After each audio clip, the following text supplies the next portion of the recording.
भगवान जल्दी क्यों नहीं सुनते पता है?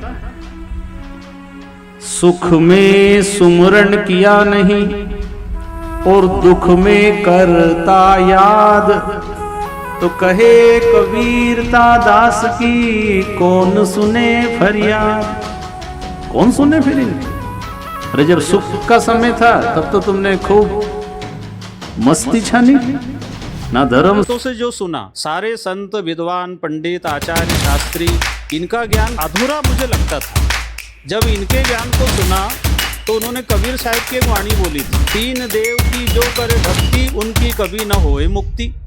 तो मुझे बड़ा आश्चर्य हुआ, भाई ब्रह्मा विष्णु महेश के ऊपर कौन है? और मुक्ति के लिए सब तीर्थ कर रहे, व्रत कर रहे, कथा सुन रहे, दान दे रहे, और इनसे मुक्ति नहीं होगी तो फिर मुक्ति किससे होगी? वो कौन भगवान है, कौन गुरु है? तो जैसा कि मेरे नाम के पहले में हमेशा संत भक्त भगवती प्रसाद तिवारी लिखता था, क्योंकि रामायण में आया है कि प्रथम भगति संतन कर संगा, संतों के संग रहो, संतों की भक्ति करो। तो मैं कभी गुरु नंबर 42 के आगे राम जी खुद बोल रहे हैं, बड़े भाग मानुष तनु पावा, सुर दुर्लभ सब ग्रंथ ही गावा, साधन धाम मोक्ष कर द्वारा, पाइन जहि परलोक समारा। जो देवताओं को दुर्लभ शरीर हमें मिला है और हम देवताओं की पूजा कर रहे हैं, इसका मतलब आगे और कुछ बाकी है अभी। तो देवता तो ऐसा कोई संत मिले हमारे राम से जोड़े, ऐसा कोई संत मिले मेरा तारे राम से जोड़े, ऐसा कोई संत मिले, मन की अकड़ जो तोड़े, ऐसा कोई संत मिले, मेरे मन को जग से मोड़े, ऐसा कोई संत मिले, मेरे मन को जग से मोड़े, ऐसा कोई संत मिले। कोई नहीं है, कोई नहीं है रे, कोई नहीं है रे, बिना राम रघुरैया अपनो कोई नहीं है रे। 3 महीना तक तिरिया रोए, 6 महीना तक भाई, 3 महीना तक क्रिया रोवे, 6 महीना सभाई, 3 महीना तक तिरिया रोए, 6 महीना तक भाई, 3 महीना तक क्रिया रोवे, 6 महीना सभाई, जन्म जन्म निर्माता रोए, कर गयो आस पराई, जन्म जन्म की माता रोवे, कर गयो आस पराई, अपनो कोई नहीं है रे, कोई नहीं है, ना राम रघुरैया अपनो कोई नहीं है। कोई नहीं है रे, कोई नहीं है रे, बोलो यही सच्ची बात है। कोई नहीं है रे, क्या अपनो कोई नहीं है रे, कोई नहीं है रे, कोई नहीं है रे, बिना राम रघुरैया अपनो कोई नहीं है रे।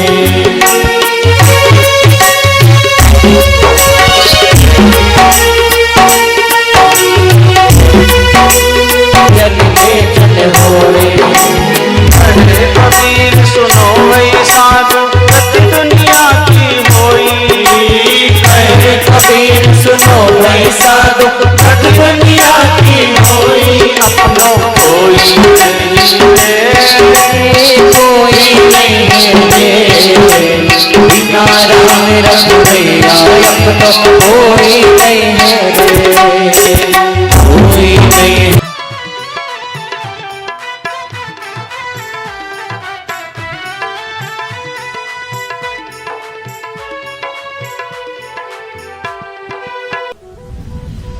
कि जो इनकी शरण में जाते हैं या इनसे नाम दीक्षा लेते हैं तो वो कहीं ना कहीं धर्म परिवर्तन करवा लेते हैं और उनको अच्छा खासा पैसा दिया जाता है। कितना पैसा आपको दिया?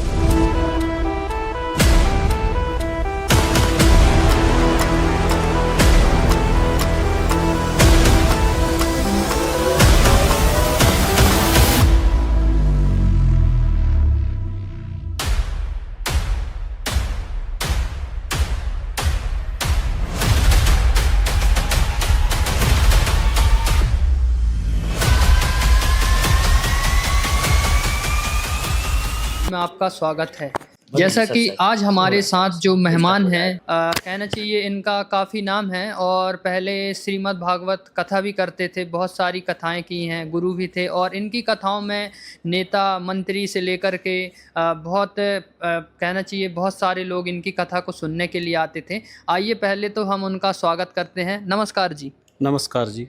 सर क्या नाम है आपका? भगवती दास है, खातेगांव तहसील जिला देवास से है जी। जी।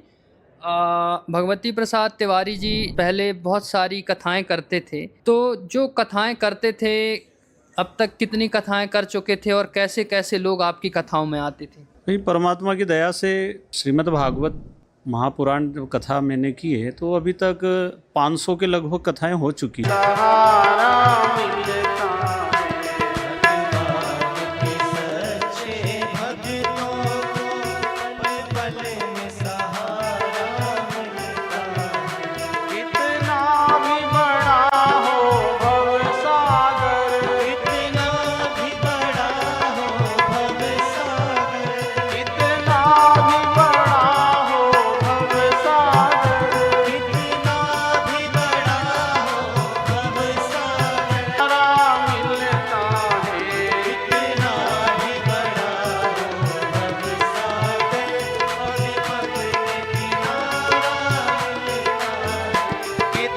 महापुराण जो कथा मैंने की है तो अभी तक 500 के लगभग कथाएं हो चुकी है और जिस क्षेत्र में गांव में कथा होती है आसपास से सभी प्रकार के लोग, छोटे बड़े, अमीर गरीब, नेता, सभी कथाओं में आते थे क्योंकि मेरी कथा परमात्मा की दया से इतनी सरल भाषा में करता था तो लोगों को वो पसंद आती थी, तो अधिक संख्या में लोग सुनने आते थे। भगवती प्रसाद तिवारी जी, जैसा कि आपकी कथा को सुनने के लिए गांव से, शहर से लोग आते थे और बहुत सहज तरीके से आप कथा करते थे, तो आपके जो शिष्य थे कितने शिष्य बन चुके थे जो आपकी 500 कथाएं हो चुकी थी, नेता मंत्री सब लोग आते थे? नहीं, परमात्मा की दया से ये शुरू से ही मुझे ऐसा लगता था कि मैं गुरु बन नहीं सकता, मैं गुरुओं की बातें सुना रहा था, तो मैंने कभी किसी को चेला बनाया नहीं, मेरा कोई शिष्य है नहीं और मैं जो भी कथाएं की गुरु बन करके मैंने नहीं बोला, मतलब ये परमात्मा की दया रही। मैं ये एहसास होता था कि हम ये सुनी सुनाई बात तो सुना रहे, ये ज्ञान अपना नहीं है,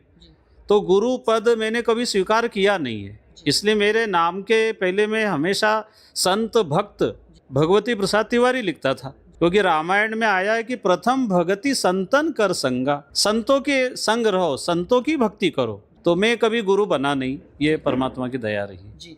तो कहीं ना कहीं मतलब आपका जो उद्देश्य था लोगों को भगवान की तरफ जोड़ना था, भगवान की सच्ची राह दिखाना था, लेकिन आपके अंदर भी ये शंका थी कि ये जो भक्ति है कहीं ना कहीं पूर्ण नहीं है। जी बिल्कुल, आपने ये सही बात बोली है कि कथा में सुनाता जरूर था लेकिन मेरे अंदर अधूरापन महसूस होता था, मतलब कि इसके आगे भी कोई ज्ञान बाकी है। अभी मैं जनता को परमात्मा की बात बताता, आत्मकल्याण करना है, मानव जन्म बड़ा दुर्लभ है और ये बार बार मिलता नहीं है। जो रामचरितमानस उत्तरकांड दोहा नंबर 42 के आगे राम जी खुद बोल रहे हैं, बड़े भाग मानुष तनु पावा, सुर दुर्लभ सब ग्रंथ गावा, साधन धाम मोक्ष कर द्वारा, पाइन जहीं परलोक सवारा। जो देवताओं को दुर्लभ शरीर हमें मिला है और हम देवताओं की पूजा कर रहे हैं, इसका मतलब आगे और कुछ बाकी है अभी। तो देवता तो तरस रहे मनुष्य शरीर को। तो मैं ये बातें जनता के आगे बड़ी विनम्रता से रखता था कि भाई मेरे को भी वो खोज करना है। तो वो जो आप जनता के सामने बातें रखते थे और आपको भी तलाश थी खोज की जी, तो वो क्या खोज आपकी पूरी हुई? हाँ जी, जब मैंने जगत गुरु तत्वदर्शी संत रामपाल जी महाराज जी के सत्संग सुने, उनकी पुस्तक ज्ञान गंगा जीने की राह पुस्तक को पढ़ा और टीवी और मोबाइल के माध्यम फेसबुक पे सुनता रहा पहले, और सुन करके फिर मैंने मिलान किया तो और संतों से जो सुना, सारे संत विद्वान पंडित आचार्य शास्त्री, इनका ज्ञान अधूरा मुझे लगता था। जब इनके ज्ञान को सुना तो उन्होंने कबीर साहिब की एक वाणी बोली थी, तीन देव की जो करे भक्ति उनकी कभी न होए मुक्ति। तो मुझे बड़ा आश्चर्य हुआ, भाई ब्रह्मा विष्णु महेश के ऊपर कौन है? और मुक्ति के लिए सब तीर्थ कर रहे, व्रत कर रहे, कथा सुन रहे, दान दे रहे, और इनसे मुक्ति नहीं होगी तो फिर मुक्ति किससे होगी? वो कौन भगवान है, कौन गुरु है? तो जैसा कि आपने जिक्र किया कि 3 देव की जो करते भक्ति उनकी कभी ना होवे मुक्ति, लेकिन हम जो देख रहे हैं आज जो है वर्तमान में चल रहा है वो त्रिदेव की ही भक्ति चल रही है। तो क्या लोगों को ज्ञान नहीं है या क्या कैसा है? उसके लिए थोड़ी सा जो आपको जानकारी मिली हो सही। नहीं, इनकी भक्ति करना हमारे गुरुजी तो मंत्र यही देते हैं, पर मुक्ति मोक्ष प्राप्ति इनसे नहीं होगी। इनके अधिकार में जितना है वो उतना दे सकते हैं, इनका अनादर नहीं है। हमारे गुरुजी बोलते हैं, तीनों देवा कमल दल बसे, ये ब्रह्मा विष्णु महेश, प्रथम इनकी वंदना फिर सुन सतगुरु उपदेश। उनका था कि ब्रह्मा विष्णु ये तीनों देवा कमल दल में बसते, हमारे कमलों में, इन दलों में अंदर रहते हैं। तीनों देवताओं की जो भक्ति साधना उपासना की सही विधि है वो केवल संत रामपाल जी महाराज जी बता रहे हैं।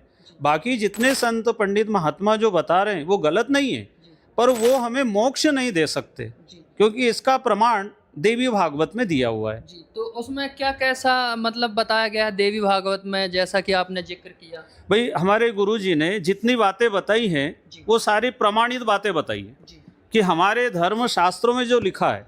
जैसे देवी भागवत पुराण है, इसमें तीनों देवताओं के जन्म की कथा बताई है। इसमें पृष्ठ 138 नंबर पे हमारे गुरुजी ने जितनी बातें प्रमाण से बताई है, अभी तक इतना प्रमाण हमने किसी और संत के माध्यम से नहीं सुन पाए थे। वो ग्रंथ खोल खोल करके हमें बता रहे हैं कि वही मनुष्य जीवन में हम जो भक्ति साधना कर रहे हैं ये मोक्ष पाने के लिए मिला है। तो ये देवी भागवत महापुराण है, और ये संक्षिप्त देवी भागवत महापुराण, इसका आप चाहे पुरानी या नई जैसी भी देखेंगे, ये श्रीमद् देवी भागवत गीता प्रेस, कहाँ से है? ये गोरखपुर, गीता प्रेस गोरखपुर से ये प्रमाणित है। और सभी विद्वान लोग गीता प्रेस गोरखपुर की पुस्तकों को सम्मान भी देते हैं। और इसमें ये 3रा स्कंद है, और अध्याय 4 के अंदर, ये 5 के अंदर सारी बातें स्पष्ट लिखी हुई है। इसमें भगवान विष्णु कह रहे, तुम शुद्ध स्वरूपा हो, यह सारा संसार तुम्ही से उद्भासित हो रहा है। मैं यानी भगवान विष्णु, ब्रह्मा जी और शंकर जी, हम सभी तुम्हारी कृपा से विद्यमान हैं। हमारा आविर्भाव और तिरोभाव हुआ करता है, केवल तुम ही नित्य हो, जगतजन्यो प्रकृति सनातनी देवी हो। और इसी बात को भगवान विष्णु के बाद में भगवान शंकर जी बोले हैं, ये स्पष्ट लिखा हुआ है, देवी यदि महाभाग विष्णु तुम्ही से प्रकट हुए हैं तो उनके बाद उत्पन्न होने वाले ब्रह्मा जी भी तुम्हारे ही बालक हुए हैं। फिर मैं तमोगुणी लीला करने वाला शंकर क्या तुम्हारी संतान नहीं हुआ? अर्थात मुझे भी उत्पन्न करने वाली तुम ही हो। ये बातें स्पष्ट देवी पुराण में जो अभी तक हम नहीं सुन पाए। तो इससे ये हमें पता चला कि तीनों देवताओं का जन्म होता है, इनके माता पिता भी हैं, जो किसी ने नहीं बताया हमें अभी तक। बिल्कुल, आपने जैसा कि जिक्र किया, ये तो हम भी सुनते आए हैं कि ब्रह्मा विष्णु महेश अजर अमर हैं, लेकिन आपने एक बहुत मतलब कहना चाहिए कि अच्छी बात बताई, प्रमाणित बात बताई, जो श्रीमद् देवी भागवत गीता है, गीता प्रेस गोरखपुर से प्रकाशित है, उसमें आपने प्रमाण करके दिखाया है। तो जो लोग हैं और भी जो धर्मगुरु हैं, क्या इस चीज़ को नहीं पढ़ पा रहे हैं या कैसा क्या, या उनके समझ में नहीं आया कैसा क्या इसके बारे में? नहीं पढ़ा तो उन्होंने भी होगा, लेकिन ये स्पष्ट जनता के आगे रखने में हिम्मत का काम है, क्योंकि अनादि काल से जो चर्चाएं चली आ रही है अजर अमर है, हम भी यही सुनते थे। लेकिन जब गुरुजी ने, संत रामपाल जी महाराज जी ने प्रमाण के साथ डंके की चोट पे जब इंटरनेशनल चैनलों पर यह बात रखी कि भाई इनका जन्म होता है और समय आने पर इनके शरीर भी छूटता है, तो ये बातें अभी तक और संत महात्मा पढ़े हैं लेकिन कह नहीं पाए, कहने की हिम्मत नहीं थी उनको, क्योंकि विरोध हो जाएगा। आज हमारे गुरुजी का जेल में जाने का कारण ये है कि उन्होंने सत्य बात बता दी, जो वैदिक सत्य सनातन धर्म, हमारे 4 वेद हैं, और पंचम वेद जो है वो गुरुजी ने स्पष्ट किया कि जो सूक्ष्म वेद है। इसके अलावा 18 पुराण है, और हमारे श्रीमद् भगवद गीता जी हैं, श्री रामचरित मानस है, इन सब में से ही वो सारी बातों को स्पष्ट किए जो अभी तक कोई बता नहीं पाए, और हमारे धर्मशास्त्र में पहले से लिखा है। तो जैसा कि आपने शास्त्रों का जिक्र किया, 4 वेद, 6, 7, 18 पुराण जो हैं, और आपने सूक्ष्म वेद का भी जिक्र किया, तो भगवती प्रसाद तिवारी जी, जैसा कि जो भक्ति आप करते थे और जो कथा करते थे, वो कथा में कितने ग्रंथ का कथा करते थे, और आज जो आप कह रहे हैं संत रामपाल जी का जिक्र कर रहे हैं, तो वो कितने ग्रंथों से आज आपको प्रमाण दिखा रहे हैं? भाई देखो, पहले तो हमने सामान्य रूप से श्रीमद् भागवत कथा ही सुनते थे, जिन संतों के सानिध्य में रह करके, तो कथा ही हम भागवत पे ही ध्यान देते थे। इसके अलावा रामायण गीता में से कुछ कुछ बातें हम बताते थे। लेकिन संत रामपाल जी महाराज जी ने चारों वेदों में से और पंचम वेद में जो कबीर साहब की वाणी है, जिसको सूक्ष्म वेद कहते हैं, उसमें से बताया, फिर हमारे पुराणों में से बताया, श्रीमद्भगवद गीता, श्री रामचरितमानस, इन सारे धर्म शास्त्रों में से वो सार निकाल के बता दिया जो अभी तक हम सुन रहे थे। जो कबीर साहब जी बोलते, पीछे ला गया जाऊँ था मैं लोक वेद के साथ, वो रास्ते में सदगुरु मिल गए, दीपक दे दिया हाथ। भाई जो सारे समाज आज कर रहे हैं वो गलत बिल्कुल नहीं है, लेकिन उसके आगे का जो है वो ज्ञान की बातें संत रामपाल जी महाराज जी से हमें सारे धर्म शास्त्रों में से निकाल कर जो उन्होंने तत्व ज्ञान दिया है, वो अभी तक कहीं किसी को मैंने सुनाते हुए नहीं देखा था। इसलिए मुझे जिसकी चाह थी कि वो तत्व ज्ञान क्या है, वो परमात्मा की प्राप्ति कैसे होगी, तो वो ज्ञान संत रामपाल जी महाराज जी से ही मिला है। जी, तो जैसे कि आपने बताया कि आप पहले कथाएं करते थे, तो जो आपने जैसे ही इनका संत रामपाल जी का सत्संग सुना होगा या आपको उनके बारे में विचार उनके मालूम हुए होंगे या किसी के द्वारा चर्चा के द्वारा, तो कैसा, क्या आपका भी रिएक्शन कैसा था? आप क्या इनका विरोध करते थे या कैसा आपका पहले विचार? जी, आपने ये सही पूछा है। शुरू में मुझे भी अच्छा नहीं लगा। फिर जब जिन देवी देवताओं की हम पूजा आराधना कर रहे हैं उनके बारे में इन्होंने जो बोला वो प्रमाणित ज्ञान था, पर हमने कभी शास्त्र देखे नहीं, और जितने पहले हमारे गुरु संत रहे हैं उन्होंने वो ये बातें बताई नहीं। जब पहली बार सुना तो हमें झटका लगा, फिर हमने भी थोड़ा विरोध किया कि ये तो गलत बोल रहे हैं, आज तक हमने ऐसी बातें नहीं सुनी है। ये देवी देवताओं की निंदा करते हैं, विरोध करते हैं और ये पूजा छोड़ना बताते हैं। ये हिंदू धर्म की जो पूजाएं हैं उनको छुड़वाते हैं, ये सारी चीज़ें लोग बताते हैं, लेकिन आप तो इनसे जुड़ गए हैं, तो आपको क्या लगा ऐसा, क्या ये छुड़वाते हैं इनकी ब्रह्मा विष्णु महेश की भक्ति या देवी देवताओं की? नहीं, जब तक हमने दीक्षा नहीं ली और उनकी पुस्तकें नहीं पढ़ी और उनके प्रवचनों को पूरा नहीं सुना, तब तक हम भी ऐसा उल्टा ही सोचते थे कि ये गलत बोल रहे हैं, सनातन का विरोध कर रहे हैं और ये हमारे देवी देवता का अनादर करते हैं और नया कोई धर्म स्थापना करने में लगे हैं। लेकिन जब हमने उनके प्रवचन सुने, पुस्तकें पढ़ी और नाम दीक्षा ली, उसके बाद में पता चला कि सच्ची सत्य सनातन वैदिक धर्म की परंपरा को संत रामपाल जी महाराज जी आगे बढ़ा रहे हैं और वो देवी देवता छुड़ाते नहीं हैं, वो असली पूजा, असली विधि बताते हैं। भाई गरुड़ पुराण में 15 अध्याय के श्लोक नंबर 76 से लेकर आप पढ़ेंगे तो हमारे शरीर में देवी देवताओं का निवास है। गुरु जी ने जो बताया कि मूल कमल में श्री गणेश जी हैं और स्वाद कमल में ब्रह्मा जी और सावित्री जी का स्थान है, नाभि कमल में भगवान श्री विष्णु जी, माता लक्ष्मी जी का स्थान है, हृदय कमल में शिव जी, माता पार्वती जी का स्थान है, कंठ कमल में माता दुर्गा देवी जी का स्थान है। ऐसे सारे स्थान जब गरुड़ पुराण में लिखे और उनके मंत्र गुरु जी ने दिए, उनको जाप करने से हमें अलौकिक शांति मिली, परिवर्तन आया। जो हम बाहर पूजा करते थे वो पूजा हमारे शरीर में देवता विराजमान है, उनके मंत्रों के द्वारा, जाप के द्वारा हम ये पूजा करते हैं। और पंचदेव पूजा का प्रमाण है हमारे सनातन धर्म में। हमारे आदि जगत गुरु शंकराचार्य जी भी बताते पंचदेव में भगवान श्री गणेश जी, माता दुर्गा जी, ब्रह्मा जी, विष्णु जी और महेश जी, ये पंचदेव के मंत्र देते हैं।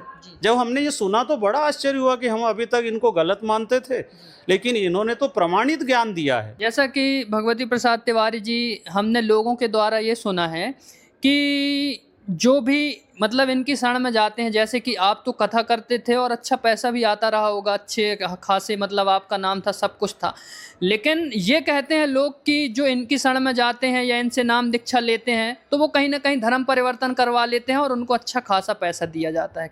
कितना पैसा आपको दिया गया? नहीं जी, ये तो आपने गलत जानकारी सुनी है, क्योंकि लोग जो भी बातें बता रहे हैं उसका कोई प्रमाण नहीं है।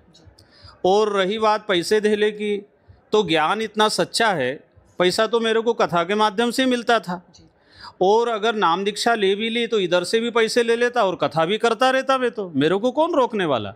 लेकिन ये मोक्ष का विषय है और जनता जो बातें बता रही हैं वो लोगों की बातों को सुन के आगे बढ़ा रहे हैं। अगर वो संत रामपाल जी महाराज जी के सत्संग सुने और हमारे वेद शास्त्र प्रमाणों को पढ़ेंगे तो खुद स्वीकार कर लेंगे कि ये पैसे के लिए नहीं, ये तो मोक्ष प्राप्त करने के लिए, आत्मा का कल्याण करने के लिए, जो गीता में, रामायण में, वेदों में मनुष्य जीवन सफल हो उसके लिए, आत्म कल्याण के लिए मार्ग है।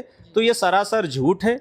लोग जो इसका कुप्रचार कर रहे हैं, क्योंकि दास जब शामिल हुआ, दीक्षा ली और भक्ति कर रहा हूँ, उस मार्ग पे चल रहा हूँ, तो मुझे जो एहसास हो रहा है वो जनता को पता नहीं है। जब वो सुनेंगे तो उन्हें पता चल जाएगा कि आत्म कल्याण के विषय में सर्वस्व भी अगर हमारा लुट जावे तो भी मोक्ष कर लेना चाहिए। जी, जैसा कि आजकल जो लोग कथाएं करते हैं, ये कहीं ना कहीं एक धंधा बन चुका है। क्या आप इस बात को सत्य मानते हैं? क्योंकि हमने भी देखा है बहुत सारी, अभी जैसा कि एक कथा थी, कथा किसी ने करने वाले थे, कोई गुरु थे, पंडित थे, तो 31 लाख न देने पर उनने कथा कैंसिल कर दी। तो ये जो कथाएं हैं, ये धर्म का धंधा बन गई हैं या लोगों को जागरूक कर रहे हैं, या इनका प्रमाण है? राजा परीक्षित की भी बात आती है, इसके बारे में क्या कैसा संत रामपाल जी बताते हैं? आपको क्या नॉलेज है इसके बारे में? आप जो कह रहे हैं बातें तो यही चली आ रही है, दास ने भी यही सुनी है, लेकिन उद्देश्य धन का अगर है तो वो धर्म हो ही नहीं सकता, वो तो धंधा हो गया। और सभी का उद्देश्य ये नहीं है कि धन ही कमाना है। क्योंकि दास भी कथा करता था, तो मेरे को पता है कि मैंने धन के लिए कथा नहीं की, लेकिन धन बिना इच्छा के भी आता था। और भी ऐसे कई कथावाचक हैं जो शुद्ध हैं, उनका विचार परमात्मा की कथा सुनाने का ही है। लेकिन कहीं कहीं कोई इस भीड़ में अगर कहीं धन के उद्देश्य से भी कर रहा है तो वो गलत है। क्योंकि रामचरितमानस में गुरुजी ने बताया है कि हरई शिष्य धन शोक न हरई, सो गुरु घोर नरक में परई। ये उत्तरकांड में रामचरितमानस में ये प्रसंग आता है कि जो धन तो ले लेता है और उसका शोक, मतलब जन्म मरण का अगर शोक हरण नहीं हुआ है, तो वो गुरु घोर नरक में जाता है। जब मैंने ये सुना तो मैं तो कांप गया कि भाई अपने अंदर इतना सामर्थ्य नहीं है, हम जो बातें बता रहे हैं इससे इनका जन्म मरण नहीं मिटेगा और न मेरा मिटेगा। इसीलिए मैंने ये कथा का कार्य बंद करके कि जैसे तैसे अपन गुजारा कर लेंगे, लेकिन मनुष्य जीवन हमारा सफल होना चाहिए। क्योंकि साधन धाम मोक्ष करी द्वारा, पाई न जय परलोक समारा। रामचरितमानस में श्री राम जी ये बात बता रहे हैं। जी, तो जैसा कि देखिए, आज हम देखते हैं आए दिन बहुत सारे संत आते हैं, एक पे एक संत आते रहते हैं।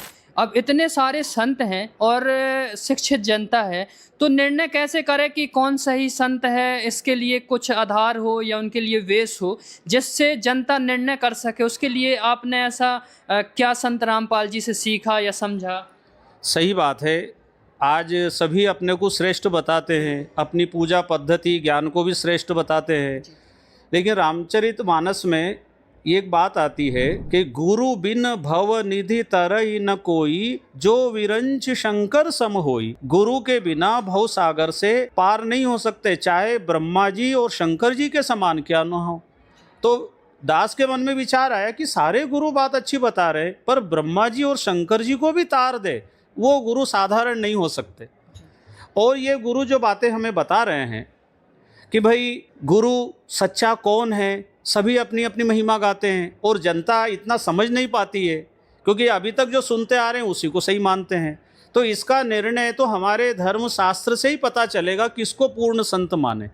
तो श्रीमद् भगवद गीता में 15 अध्याय के 1 श्लोक से लेके 4 श्लोक तक पूर्ण संत की पहचान की महिमा बताई है कि जिसमें ये फिट हो जावे, जो चारों वेद, 18 पुराण और शास्त्रों के अनुसार, गीता जी के अनुसार पूर्ण परमात्मा एक ही है।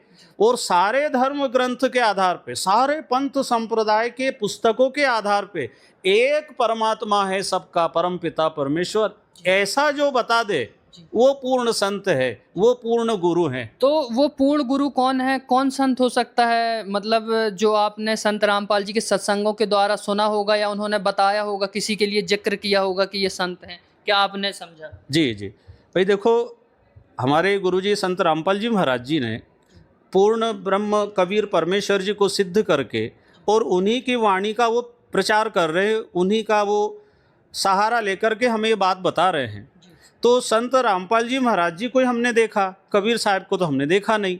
आज हमारे सामने प्रत्यक्ष वर्तमान में तत्वदर्शी संत रामपाल जी महाराज जी सारे वेद पुराण शास्त्रों के आधार पर जो ज्ञान दे रहे हैं, वही जैसे इस्लाम धर्म में कुरान शरीफ, कुरान मजीद, तौरेत और इंजील, चारों उनके जो ग्रंथ किताबें हैं उनके आधार पे, फिर ईसाइयों का जो बाइबल ग्रंथ है, पवित्र बाइबल ग्रंथ के आधार पे, फिर गुरु ग्रंथ साहब सिख धर्म में उसके आधार पे, और फिर जितने पंथ संप्रदाय बने अलग अलग, जैसे राधा स्वामी पंथ है, ओम शांति ब्रह्म कुमारी है, और इसके अलावा धन धन सदगुरु हैं, इन सभी के धर्म गुरुओं की पुस्तक से और सभी धर्मशास्त्र जो प्रमाणित जिसके आधार पे सब अपने अपने धर्म को मानते चले आ रहे हैं, तो केवल रामपाल जी महाराज जी ने ही सारे धर्म ग्रंथों को दिखा दिखा करके, उंगली रख रख करके, पढ़ा करके ये सिद्ध कर दिया है कि धरती पर संत रामपाल जी महाराज जी पूर्ण संत हैं, पूर्ण गुरु हैं। ये सुनने से ही पता चलेगा, और अपनी अपनी किताबों को देख लो कि इसके पहले किसने ये ज्ञान दिया, हम उनको पूर्ण संत मान लेंगे, पर अभी तक कोई ऐसा मिला नहीं। जी। तो जैसा कि आपने जिक्र किया कि सभी जितने भी धर्म गुरु हैं उनकी पुस्तकों से या उनका, तो ये कहीं ना कहीं तो भगवती प्रसाद तिवारी जी ये निंदा हो गई, उनकी निंदा कर रहे हैं संत रामपाल जी। नहीं नहीं, देखो निंदा का भाव नहीं है भाई। गुरुजी हमारे बताते हैं, जैसे को तैसा कहे सो तो निंदा ना होए, और सच्चा ज्ञान कबीर का, ये गुरुजी ने जो ज्ञान दिया है ये प्रमाणित ज्ञान है। अब नकली, और गुरुजी हमारे उदाहरण देते हैं, नकली नोट और असली नोट। अगर मार्केट में नकली नोट आ जाते हैं तो सरकार का कर्तव्य बनता है दोनों को सामने बताना, ताकि जनता जो गरीब है कहीं दुखी ना हो, उसको घाटा ना हो जाए, ठगा ना जाए। तो ये तो मानव जीवन का मामला है, तो जिन्होंने जो ज्ञान दिया है उन्हीं की किताबों में से खोल के बताया। इसमें आलोचना, निंदा, तिरस्कार, अनादर का भाव नहीं है। हमारे गुरुजी कहते हैं तुम मिला लो ना भाई, इनकी किताब है और मैं जो बता रहा हूँ ये भी किताब है, दोनों का मैच कर लो, दूध का दूध पानी का पानी हो जाएगा। तो ये अज्ञानता के कारण, ईर्ष्या भाव के कारण ऐसा बोल रहे हैं कि रामपाल जी महाराज जी निंदा कर रहे हैं, पर गहराई में सबसे बड़ा परोपकार और परमार्थ आत्म कल्याण के लिए, मानव मात्र के लिए रामपाल जी महाराज जी कर रहे हैं। वो किसी की आलोचना नहीं करते हैं, एक परमात्मा की बात बताते हैं, और हम सब एक परमात्मा के बच्चे हैं, तो किसी का विरोध नहीं, किसी की निंदा नहीं। बहुत सारे लोगों ने ये कहा है कि वो अपने आप को भगवान बताते हैं, इसके बारे में आप सही बता सकते हैं, क्या सच में है ये? नहीं, उन्होंने कभी नहीं कहा ऐसा कि मैं भगवान हूँ, लेकिन हमारे शास्त्र की आज्ञा है गुरु को भगवान के समान मानना, क्योंकि भगवान को तो देखा नहीं हमने, और गुरु ही भगवान है। भाई रामचरितमानस में बाल कांड में आपने भी पढ़ा सुना होगा, और सभी लोग पढ़ते हैं, बंदो गुरुपद कंज कृपा सिंधु नर रूप हरि। मैं उन गुरु महाराज के चरण कमलों की वंदना करता हूँ जो साक्षात मनुष्य रूप में श्री हरि ही है, ऐसा रामायण में स्पष्ट लिखा हुआ है। और गुरु को भगवान मानना, भाई गुरुर ब्रह्मा गुरुर विष्णु गुरुर्देवो महेश्वरा गुरुर साक्षात परम ब्रह्म तस्मै श्री गुरुवे नमः, ये बातें प्रमाणित है। और कबीर साहिब जी ने ये बातें बोली है, गुरु बड़े हैं गोविंद से मन में देख विचार, हरि सुमरे वो रह गए गुरु सुमरे होए पार। गुरु की महिमा तो गुरु गोविंद दोनों खड़े, काके लागू पाए बलिहारी गुरु आपकी गोविंद दियो बताए। तो गुरु को भगवान मानना ये वो स्वयं नहीं कहते हैं, ये तो शिष्य की भावना है कि गुरु जी अगर आप नहीं मिलते तो हम भगवान को पहचान नहीं पाते। तो गुरु भगवान ही होते हैं, और भगवान ही गुरु बनकर आकर भगवान का सही परिचय देते हैं, इसलिए गुरु को भगवान माना जाता है। अच्छा, हमने ये भी सुना है कि जो प्राण प्रतिष्ठा होती है, क्या भगवान में प्राण प्रतिष्ठा कर सकते हैं लोग? ये मिथ्या है या सच में? सही सच? भाई देखो, गुरु जी से हम नहीं जुड़े जब तक, तो हम भी यही मानते थे कि भाई प्राण प्रतिष्ठा वेद मंत्रों के द्वारा हो जाती है। लेकिन जब हमने शास्त्र पढ़े तो श्रीमद् भागवत महापुराण में भगवान श्री कृष्ण स्वयं ये बात कह रहे हैं। श्रीमद् भागवत महापुराण 10वें स्कंद 84 अध्याय के श्लोक नंबर 11, 12, 13 में भगवान स्वयं बोल रहे हैं, जो काष्ठ मिट्टी पार्थिव प्रतिमाओं को इष्टदेव मानते हैं और साधु संत महापुरुषों को नहीं मानते हैं, वो मनुष्य होने पर भी पशुओं में नीच गधा ही है। जब हमने ये बात सुनी तो हमको बड़ा आश्चर्य हुआ कि भगवान स्वयं मूर्ति पूजा का मना कर रहे हैं कि भाई मूर्ति का विरोध नहीं है, पर मूर्ति को भगवान मानना गलत है। ये हमारे गुरुजी बता रहे। मूर्ति होना चाहिए, मूर्ति का आदर सत्कार है, लेकिन मूर्ति की पूजा और उससे आस्था करना, उससे प्रार्थना करना, तो मूर्ति अलग है और भगवान अलग है। वो भगवान, मूर्ति वाला भगवान कैसे मिले, उसकी विधि रामपाल जी महाराज जी बता रहे हैं। तो महाराज जी, जैसा कि ये आपने बताया कि जो सही विधि है संत रामपाल जी महाराज जी के द्वारा बताई जा रही है, और पूर्ण भक्ति है, मोक्ष का मार्ग है। और संत रामपाल जी महाराज जी, हमने लोगों के द्वारा सुना है कि जो हमारी पूजाएं हैं, हमारी रीति रिवाज है, जो व्रत तीर्थ होते हैं, ये सारी चीज़ें भी मना करते हैं। व्रत तीर्थ से क्या मोक्ष हो सकता है या भगवान प्राप्ति हो सकती है? नहीं भाई, देखो, जब तक हमने शास्त्र खोल के पढ़े नहीं, तो परंपरा से हमारे दादा परदादा, परिवार, पड़ोस, गांव में माहौल ही वैसा रहता है, हम करते रहे। अब हमारे गुरुजी ने ग्रंथ खोल खोल के बताए। वही श्रीमद् भगवद गीता ये वेदों का सारांश है, और वेदों में जो बातें लिखी है उसी को सारांश में श्रीमद् भगवद गीता में हमारे गुरुजी बताते हैं। ये 17 अध्याय के ये कहीं ना कहीं ऐसा तो नहीं संत रामपाल जी महाराज अपनी बना दिए हों पुस्तक? नहीं नहीं, देखो, हमारे गुरुजी वही प्रमाण देते हैं जो सनातन धर्म में हर घर में लगभग मिल जाते हैं। अलग से उन्होंने किताब अगर छापी है तो वो इन्हीं में से निकाल के प्रमाण के साथ छापी है। वैसे ये तो प्रमाणित सब घरों में पुरानी 100 साल पुरानी भी देख सकते हैं। छठे अध्याय के 16वें श्लोक में फिर ये भी कहा कि अर्जुन, यह योग न तो बहुत खाने वाले का और न बिल्कुल न खाने वाले का।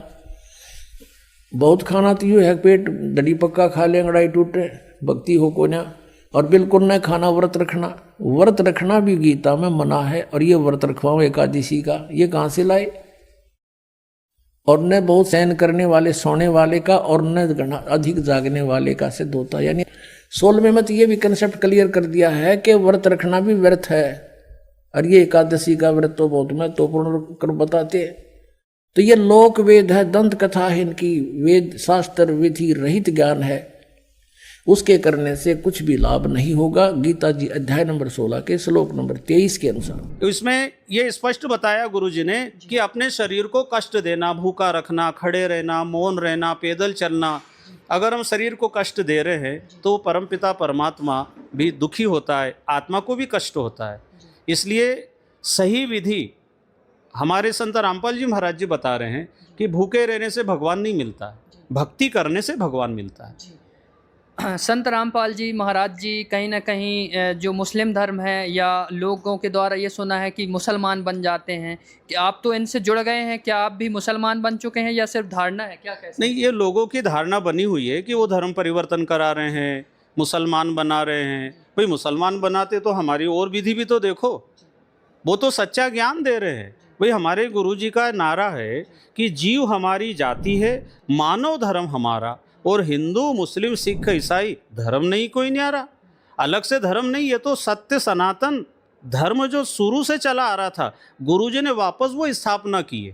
क्योंकि समय के अंतराल में कुछ कुप्रथाएं, कुपरंपराएं, कुरीति रिवाज, मनमाना आचरण होने लग गया था। तो गुरुजी ने वो शुरू में जो था, जब कोई भी धर्म नहीं था दूसरा, केवल सत्य सनातन धर्म था। आज भी हमारे गुरुजी सत्य सनातन धर्म के ग्रंथों के आधार पे वही बात सामने रख रहे हैं। तो कोई धर्म परिवर्तन नहीं कराते हैं, ना लोगों को किसी तरह से भ्रमित कर रहे हैं। वो सच्चा ज्ञान दे रहे हैं जो अभी तक हमको सुनने को नहीं मिला। तो हमें ऐसा लगता है गलत बता रहे हैं, ये तो धर्म बदला रहे हैं। ऐसा कुछ भी नहीं है। आप बार बार सत्संग सुनेंगे, क्योंकि उनके सत्संग लगभग 13 चैनलों पे आ रहे हैं। प्रातःकाल 6 बजे ईश्वर टीवी पे आता है, दोपहर 2 बजे श्रद्धा टीवी पे आता है, सायंकाल 7:30 बजे साधना टीवी पे आता है। आप खुद अपने घर बैठे देखो, मोबाइल पे, यूट्यूब पे, फेसबुक पे, ट्विटर पे, इंस्टाग्राम पे, सब जगह उनकी जानकारी मिल जाएगी।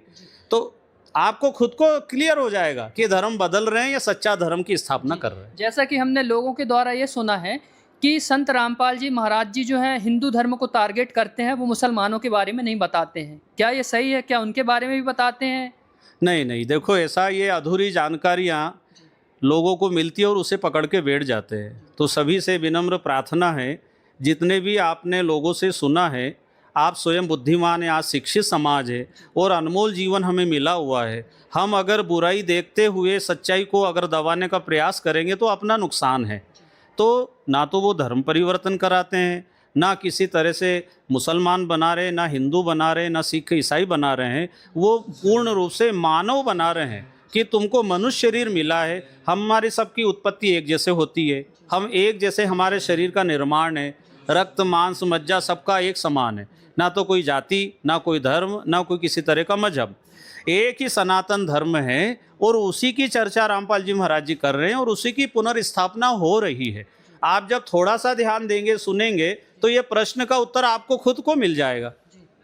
हमने ये सुना है कि संत रामपाल जी महाराज जी जो है आदि सनातन धर्म की स्थापना कर रहे हैं, लेकिन ये सनातन धर्म तो पहले से ही है, वो मतलब इसमें क्या कैसा इनके विचार हैं संत रामपाल जी के? नहीं, स्थापना का मतलब यह है कि बीच में समय अंतराल के कारण कुछ परंपराएं मन से जोड़ दी गई, अलग अलग क्षेत्र के हिसाब से, अलग अलग क्षेत्रों में पूजा की पद्धति बदल गई, अलग अलग भगवान खड़े हो गए, अलग अलग हम देवी देवताओं की आराधना उपासना करने में जो मूल ज्ञान था, जो शास्त्रोक्त विधि थी, वो विधि को हम छोड़ चुके हैं, क्योंकि हमें वातावरण ऐसा मिला और हमारे पूर्वज शिक्षित न होने से जिनने जैसा बताया मान लिया।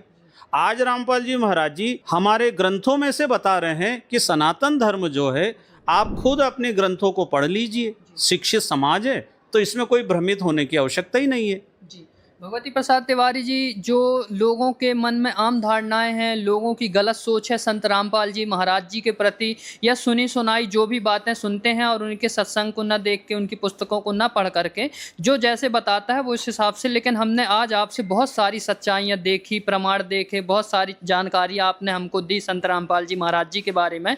तो जो भी आज आपको लोग देख रहे हैं, कथावाचक हैं, संत हैं, पीर हैं, जो भी हैं, जितने भी धर्म गुरु हैं, हिंदुओं के हैं, मुसलमान के हैं, सिख के हैं, ईसाई के हैं, आप उनसे क्या प्रार्थना करना चाहते हैं, या क्या संत रामपाल जी के महाराज जी के बारे में आप उनको बताना चाहते हैं? नहीं, दास तो विनम्र भाव से सभी से प्रार्थना करेंगे, जितने भी साधु संत ब्राह्मण आचार्य हैं उनको विनम्रता के साथ कि एक बार आप निष्पक्ष भाव से संत रामपाल जी महाराज की पुस्तकें पढ़ें, अपने धर्म शास्त्रों से मिलाएं और आप खुद निर्णय लें कि हमारा जीवन इतना अनमोल है, देव दुर्लभ शरीर में मिला हुआ है, और हमने अभी तक जो कुछ सुना पढ़ा है और रामपाल जी महाराज जी जो कुछ बता रहे हैं, जब तक हम स्वयं मिलान नहीं करेंगे तब तक हम उनको गलत ठहराएंगे।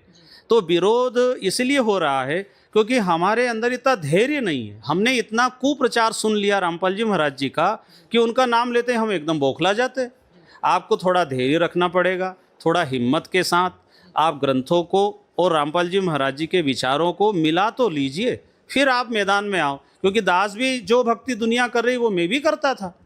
जब मैंने मिलान किया कि ये इतना हमारे धर्म शास्त्रों को दिखा दिखा कर बता रहे हैं, तो एक बार देखें तो सत्य क्या है। तो सभी से यही विनती है, विनम्र प्रार्थना है कि हम सबका मानव जीवन है। कबीर साहब जी ने कहा है, मानुष जन्म दुर्लभ है, मिले न बारंबार, और तरुवर से पत्ता टूट गिरे, बहुरी न लगता डार। ये अवसर हमें मिला है और अगर हम चूक गए तो फिर 84 में हमें जाना पड़ेगा। तो विनम्र सभी से प्रार्थना रहेगी कि आप अपने धर्मशास्त्र जिसको आप मानते हो और रामपाल जी महाराज जी जो कह रहे हैं उसका मिलान करो, तो दूध का दूध पानी का पानी हो जाएगा। भगवती प्रसाद तिवारी जी, आपका बहुत बहुत धन्यवाद जो आपने हमें इतनी सारी जानकारी दी, और जो हमारे मन में भी बहुत सारी गलत धारणाएं थी उनके बारे में आपने बताया। आपका समय देने के लिए बहुत बहुत धन्यवाद। जी जी, सत साहिब जय वो बंदी छोड़ के। जी दर्शकों, जैसा कि आपने देखा, हमारे साथ भगवती प्रसाद तिवारी जी थे, जो बहुत बड़े कथा वाचक हैं। आप इनके YouTube में भी सर्च कर सकते हैं, बहुत बड़ी बड़ी इन्होंने कथाएं की हैं। लेकिन आज उनको संत रामपाल जी महाराज जी का ज्ञान मिला और उनने समझा, और आज संत रामपाल जी महाराज जी से जुड़ गए। तो ये कहीं ना कहीं एक बहुत बड़ा विचारणीय विषय है कि इतने बड़े कथावाचक, जिनके लिए बड़े बड़े कहना चाहिए साधु संत हों या नेता हों, ये सब लोग इनकी कथा को सुनने के लिए आते थे। लेकिन जो इनका भी कहीं ना कहीं उन कथाओं के द्वारा इनको ये था कि भगवान कोई और है, मैं कथा के लायक नहीं हूँ, और आज उनको पूर्ण गुरु मिला और वो आज सही भक्ति कर रहे हैं संत रामपाल जी महाराज जी से नाम दीक्षा लेकर। दर्शकों, आज के लिए इतना ही।